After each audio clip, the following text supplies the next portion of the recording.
साथियों, नमस्कार। आज 9 मार्च 2021 के हमारे कोरोना अपडेट के अंदर आपका स्वागत है। विश्व भर में पिछले 15 दिनों के अंदर बहुत ज़्यादा अंतर नहीं आया। 11 करोड़ 78 लाख केस हो गए और काफ़ी दिनों की भांति करीब 3,80,000 नए केस अभी भी चल रहे हैं रोज, और 26 लाख से ज़्यादा लोगों की मृत्यु हो गई।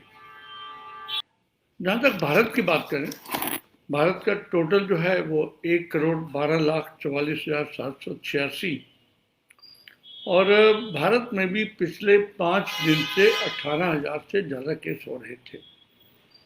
आज की ये संख्या 15,388 है और 1,58,000 लोगों की मृत्यु हो चुकी है पिछले 24 घंटे में। अब थोड़ा सा भारत के अगर सिस्टम का विश्लेषण करें तो आप देखेंगे कि कम से कम 24 राज्य ऐसे हैं देश के जहां पर वीक टू वीक बेसिस, सप्ताह से सप्ताह को कंपैरिजन करें तो वहाँ पर केसेस इंक्रीज हुए हैं 24 राज्य। और अगर और आगे बढ़ें तो आप देखेंगे कि पंजाब में 67% इंक्रीज हुआ है, हरियाणा में 65%, राजस्थान में 51%, दिल्ली में 31%, गुजरात में 26%।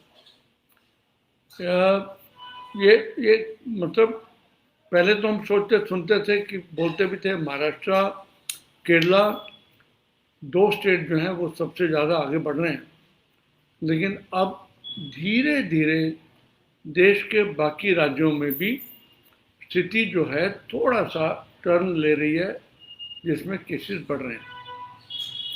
लेकिन अच्छी बात यह है कि मृत्यु जो है वो ऑलमोस्ट 100 के बराबर है। तो यानी ये मान लिया जाए कि इन्फेक्शन माइल्ड हैं, लेकिन हैं और बढ़ भी रहे हैं। उसके बाद साथ में आप अगर इन कारणों का विश्लेषण करने चलोगे तो कई साइंटिस्ट, कई research workers, public health workers ये कहते हैं कि सबसे मेन कारण हो सकता है कि जो मास्क लोगों ने कम कर दिया लगाना।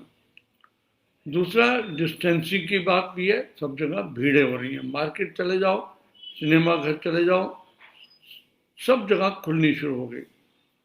तीसरा, फैमिली फंक्शन। बहुत अच्छा लगता था, केवल 50 लोग शादी में जाते थे और घर आ जाते थे। अब वही शादियां 500-500 लोगों की दोबारा चालू हो गई, भीड़ भड़का चालू हो गया। शादी में जाते हैं तो लोग मास्क भी नहीं लगाते। तो इन सब चीज़ों को देखते हुए केसेस बढ़ने हो सकते हैं।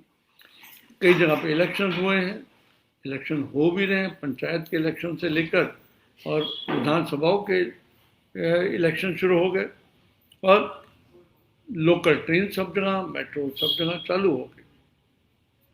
लेकिन जहाँ यहाँ तक हम अगर विश्लेषण की बात करें तो आप देखेंगे कि कुछ राज्य ऐसे हैं जैसे यूपी और बिहार हैं, वहाँ केसेस नहीं बढ़ रहे जबकि जनसंख्या इतनी ज़्यादा है, इलेक्शंस भी कहीं ना कहीं हो रहे हैं, उसके बावजूद केसेस नहीं बढ़ रहे। तो ये मुझे लगता है कि लोकल ट्रांसमिशन जो भीड़ की वजह से है वो सबसे बड़ी बात है।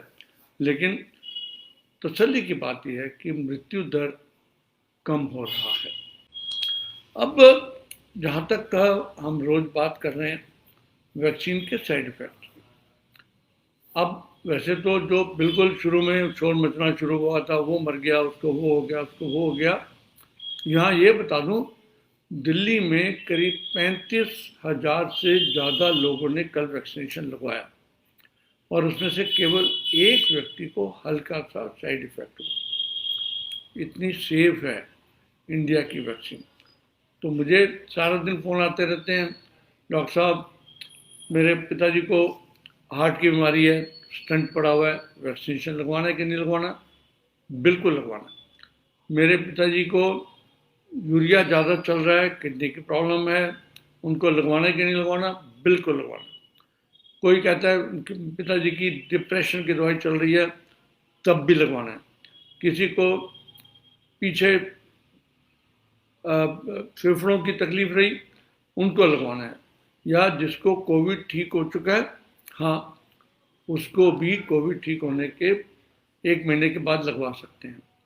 किसी को पेट की बीमारी है, कुछ भी बीमारी है, आज की तारीख में केवल एक कंट्राइंडिकेशन है, एक चीज़ है जिस पे आप अभी सोच के अपने डॉक्टर से बात करके जाएंगे।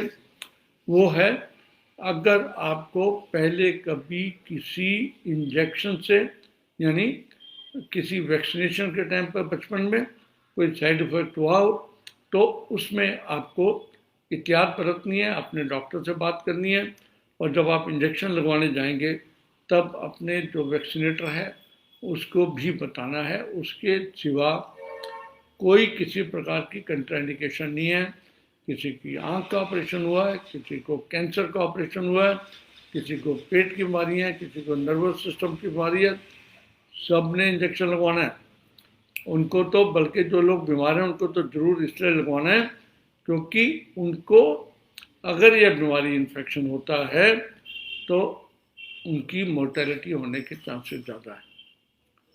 और यहाँ पर हम सब लोगों को सोचना पड़ेगा।